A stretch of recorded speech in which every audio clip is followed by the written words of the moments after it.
Hey guys, तो कैसे हैं आप लोग। और दोस्तों, आज के वीडियो में हम बात करने वाले हैं कम्युनिटी हेल्थ नर्सिंग सेकंड के वो सारे इंपॉर्टेंट क्वेश्चंस जो आपके एग्जाम के पॉइंट ऑफ व्यू से बहुत ही ज़्यादा इंपॉर्टेंट है। और गाइस, यहाँ पर मैं आपको बता दूं कि कम्युनिटी हेल्थ नर्सिंग सेकंड का सिलेबस यहाँ पर चेंज हो चुका है। यहाँ पर इन्होंने कुछ ओबीजी के टॉपिक ऐड किए हैं, क्योंकि यार कम्युनिटी के अंदर जितने कितने भी प्रोग्राम्स होते हैं वो लगभग ओबीजी से जुड़े हुए होते हैं, इसलिए यहाँ पर ओबीजी के भी कुछ टॉपिक यहाँ पर इन्होंने ऐड किए हैं। सो पुराना सिलेबस अब रिवाइज हो चुका है, इसलिए इस वीडियो को अच्छे से देख लेना। ये फर्स्ट वीडियो है जहाँ पर मैं ये चेंज सिलेबस के रिगार्डिंग वीडियो बना रहा हूँ। सो अब यहाँ पर देखो, मैंने ना डिफरेंट टीयर बनाए हैं। डिफरेंट टीयर का मतलब ये है कि जो फर्स्ट वाला टीयर है वो बहुत ही ज़्यादा इंपॉर्टेंट है। उसके अंदर हमने सबसे इंपॉर्टेंट यूनिट को लिया है। सेकंड थर्ड हाई यील्ड वाले हैं, और टीयर सेकंड में भी हमने दो दो जो यूनिट्स हैं उनको लिया। और जो टीयर थर्ड है उसके अंदर मैंने सिर्फ और सिर्फ सारे शॉर्ट नोट्स ऐड किए हैं, मतलब कि हर एक unit wise short notes add किए हैं। सो हम वन बाय वन इसको देखते हैं। अब आपको समझ में आ गया होगा कि किस प्रकार से, यानी कि ये जो हमारा टीयर वन है, यानी कि जो फर्स्ट लॉट है, इसके अंदर हम देखेंगे बड़े क्वेश्चन कौन कौन से हैं जो आपके एग्जाम के पॉइंट ऑफ व्यू से बहुत ही ज़्यादा इंपॉर्टेंट है। अब बड़े क्वेश्चन में देखते हैं तो सबसे पहला जो सबसे हाईली इंपॉर्टेंट है वो यूनिट सेकंड है। यूनिट फर्स्ट से भी ज़्यादा यूनिट सेकंड इंपॉर्टेंट है अपने एग्जाम के पॉइंट ऑफ व्यू से। अब मैं आपको बताता हूँ कि यूनिट सेकंड के अंदर है क्या एक्चुअल में। यहाँ पर मैटरनल न्यूबॉर्न और चाइल्ड हेल्थ से रिलेटेड जितने भी प्रोग्राम्स हैं उनको यहाँ पर ऐड किया हुआ है। ठीक है, यहाँ पर क्या है कि मदर न्यूबॉर्न और चाइल्ड से रिलेटेड जितने भी हेल्थ प्रोग्राम्स हैं उनको ऐड किया है। और यहाँ पर सबसे जो इम्पोर्टेंट क्वेश्चन है वो यहाँ पे एक ओबीजी का टॉपिक बनता है, एंटीनेटल केयर और हाई रिस्क अप्रोच। एक्चुअल में ये है क्या, मैं थोड़ा सा आपको कॉमन भाषा में समझा देता हूँ। देखो, जो मदर का पीरियड होता है, मतलब शुरू के जो 9 मंथ होते हैं उसके अंदर केयर देने के लिए एक हेल्थ केयर प्रोवाइडर होना चाहिए जो उसको पर्टिकुलर गाइड करे प्रेगनेंसी के बारे में। तो जो एंटीनेटल केयर है उसके अंदर कौन कौन से स्क्रीनिंग हम करते हैं, कौन से डिजीज का हमें ध्यान देना पड़ता है, मदर के न्यूट्रिशन का कैसे ध्यान देना पड़ता है, उन सारे के लिए होती है एएनसी, एंटीनेटल केयर।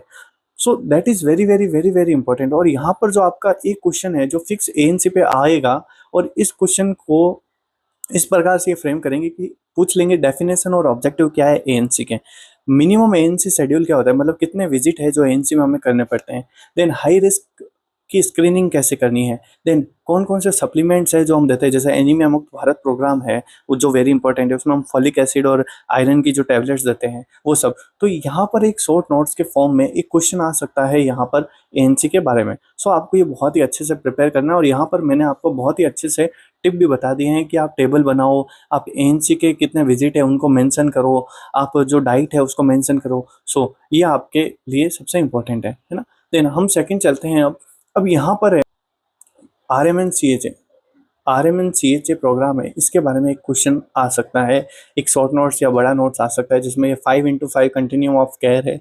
इसके ऊपर एक क्वेश्चन आ सकता है जिसमें रिप्रोडक्टिव, मैटरनल, न्यूबॉर्न और चाइल्ड और एडोलसेंट हेल्थ के लिए क्या क्या डायमेंशन हम यूज़ करते हैं। ये बहुत इंपॉर्टेंट है। देखो, यहाँ पर मैं आपको पहले ही बता दूं, अगर आपको ये पीडीएफ चाहिए तो आपको इसके कमेंट सेक्शन में मेरा एक पिन कमेंट मिलेगा। उस पिन कमेंट के अंदर आपको पीडीएफ की लिंक मिल जाएगी, जहाँ से बिल्कुल डिटेल पीडीएफ आपको मिल जाएगी। ठीक है, अब देखिए, राष्ट्रीय किशोर स्वास्थ्य कार्यक्रम आपको पूछा जा सकता है, अंडर 5 क्लिनिक पूछा जा सकता है। अब इन तीनों में से अगर सबसे इंपॉर्टेंट देखें तो वही वही फर्स्ट वाला ही है, आरएमएनसीएचए पूछा जाएगा एग्जाम में। देन सेकंड है अंडर 5 क्लिनिक पे एक अच्छा सा शॉर्ट नोट, छोटा क्वेश्चन ही पूछते हैं, ज्यादा बड़ा नहीं पूछते। देन ये आरकेएस के राष्ट्रीय किशोर स्वास्थ्य कार्यक्रम, इसको आपको पढ़ना है इस अकॉर्डिंग। ठीक है, तो अगर आप एक बैक बेंचर हो तो आप फर्स्ट क्वेश्चन पढ़ लो, बहुत है। देन अब टीयर 1 के अंदर आगे की यूनिट है, उनमें क्या क्या आ सकता है। तो अब यहाँ आपको ना रूरल इंफ्रास्ट्रक्चर क्या क्या है, मतलब कि पीएचसी, सीएचसी, ठीक है, आयुष्मान आरोग्य मंदिर, इनके बारे में पूछा जा सकता है। जो सबसे ज़्यादा जो इम्पोर्टेंट है वो है, सबसे ज़्यादा इम्पोर्टेंट है पीएचसी। पीएचसी के बाद में इम्पोर्टेंट है आयुष्मान आरोग्य मंदिर। ठीक है, जो अभी रिसेंटली बनी, यहाँ पहले सब सेंटर थे, उनको अब आयुष्मान आरोग्य मंदिर में कन्वर्ट किया जा रहा है। तो यहाँ पर सबसे ज़्यादा तो इम्पोर्टेंट आपका पीएचसी है, फिर है आपका आयुष्मान आरोग्य मंदिर। अब ये कितने पीपल्स पे होता है यहाँ पे भी मैंने लिख दिया है कि कितनी जनता के बीच में एक पीएचसी होती है, कितनी जनता के बीच में एक सीएचसी होती है, ये सब मैंने यहाँ पर मेंशन कर दिया है। अब आगे हम चलते हैं कि यहाँ पर ना एक क्वेश्चन सीधा सीधा आ सकता है, comprehensive 12 expanded service package at Ayushman Arogya Mandir, मतलब जो एमएलएचपी है या सीएचओ है, ये क्या क्या प्रोवाइड करवाता है, तो इनके क्या क्या काम होते हैं, सीएचओ के क्या क्या काम होते हैं, सीएचओ के क्या क्या काम होते हैं, that is very important for that. So यहाँ पर एक छोटा सा क्वेश्चन यहाँ आएगा कि सीएचओ के क्या क्या काम होते हैं। इसके ऊपर आपको एक बहुत ही अच्छा नोट याद करना है। जो जो मिड लेवल हेल्थ प्रोवाइडर है या जो सीएचओ है, उसके क्या क्या काम होते हैं। यहाँ पर मैंने देखो 12 जो सर्विस वो प्रोवाइड करवाते हैं उसके बारे में यहाँ लिख रखा है, तो इनको आप देख सकते हो। ठीक है, आपको आराम से समझ में आ जाएगा कि क्या क्या है। ठीक है, अब आगे चलते हैं। शॉर्ट नोट्स एक यहाँ पर आ सकता है जो बहुत ही बार पूछा जाता है, आशा के ऊपर। आशा क्या होती है? ठीक है, ये वेरी वेरी वेरी इंपॉर्टेंट। अब थोड़ा थोड़ा सा इन्होंने और डीप पूछा तो फिर ये आंगनवाड़ी वर्कर के बारे में पूछ सकते हैं, एएनएम के बारे में पूछ सकते हैं, बट यहाँ पर सबसे ज्यादा इंपॉर्टेंट है आपका आशा। आशा क्या होती है, उसके लिए क्या क्या क्राइटेरिया होता है ना। सो ये है। बाकी ये जो दूसरी कमेटियां हैं जो यहाँ लिखी हुई है वो भी पूछ सकते हैं, बट इतनी इंपॉर्टेंट नहीं है। अब चलते हैं हम टीयर सेकंड में, जिसमें बहुत ही ज्यादा इंपॉर्टेंट क्वेश्चन है, और यहाँ पर सबसे पहला सवाल आता है कॉन्ट्रासेप्टिव से। Very very very very important, classification of contraceptive, sorry, सीधा सवाल यहाँ पर आएगा क्लासिफिकेशन ऑफ कॉन्ट्रासेप्टिव, और जो मॉडर्न स्पेसिंग स्पेसिंग के या बर्थ गैप के मॉडर्न मेथड है वो। सॉरी गाइस, तो वहाँ पर मैग्नेट होने की वजह से मेरा पेन सही से काम नहीं कर रहा था, सो दैट्स वाई। अब हम आगे चलते हैं। सो यहाँ पर आपको सबसे ज़्यादा इंपॉर्टेंट क्वेश्चन तैयार करना है कॉन्ट्रासेप्टिव के क्लासिफिकेशन, देन स्पेसिंग के क्या क्या मेथड होते हैं। ठीक है, तो that is very very very very important. और इसमें टेम्पररी मेथड कौन से हैं, परमानेंट मेथड पर तो एक अच्छे से पूरा क्वेश्चन शॉर्ट नोट्स में आ सकता है, वॉसेक्टोमी ट्यूबेक्टोमी के बारे में, है ना।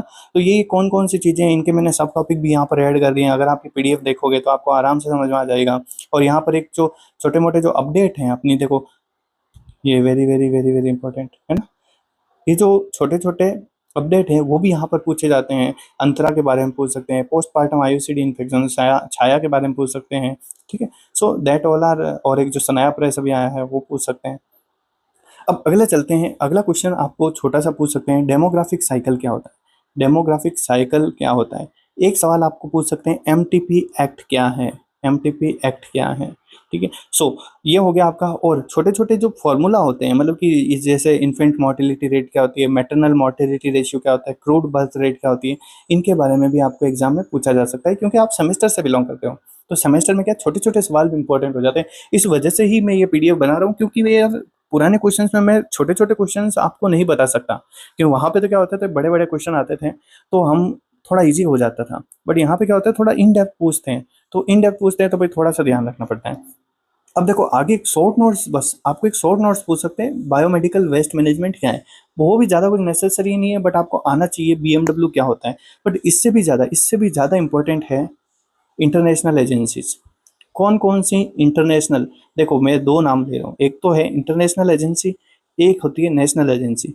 नेशनल एजेंसी के तो सिर्फ नाम पढ़ लेना, मैं क्या बोल रहा हूँ, नेशनल एजेंसी के तो सिर्फ नाम पढ़ लेना कौन कौन सी।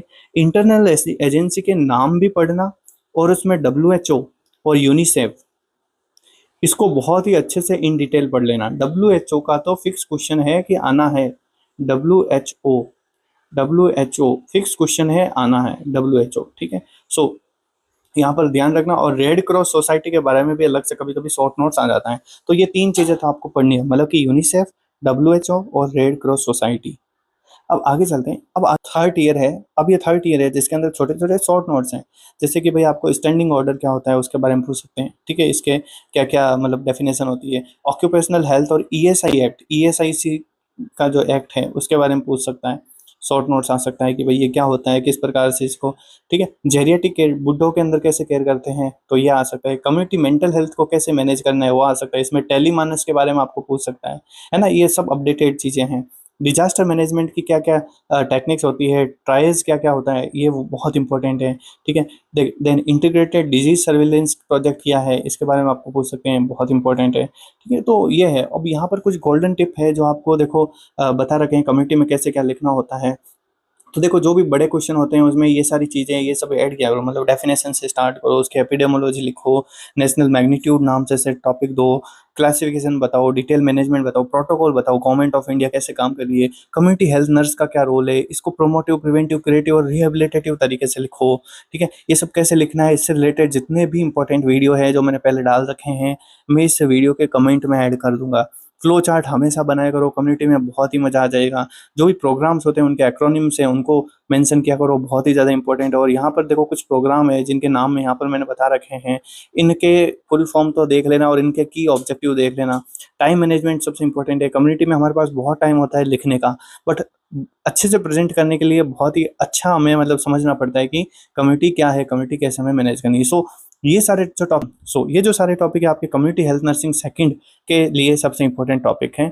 इनको अगर आपने पढ़ लिया तो लगभग लगभग आपका बहुत ही अच्छे से पेपर चला जाएगा। यहाँ पर ये जो एक टेबल बनी हुई है, इसके अंदर मैंने एग्जाम के वेटेज बता दिए हैं। So tier 1, tier 2, tier second और टीयर थर्ड, ये सारे बहुत ही अच्छे से पढ़ लेना। इनके मतलब जो भी मैंने टॉपिक बताए हैं बहुत अच्छे से पढ़ लेना। So thank you so much for watching this video. Comment के अंदर लिंक आ जाएगा इस पीडीएफ का भी और पुराने वीडियो का भी, जिसके अंदर मैंने कम्युनिटी को बहुत ही आसान तरीके से बता रखा है। सो उनको आप जरूर देख लेना, आपका एग्जाम बहुत ही अच्छे तरीके से जाएगा। So thank you so much for watching this video.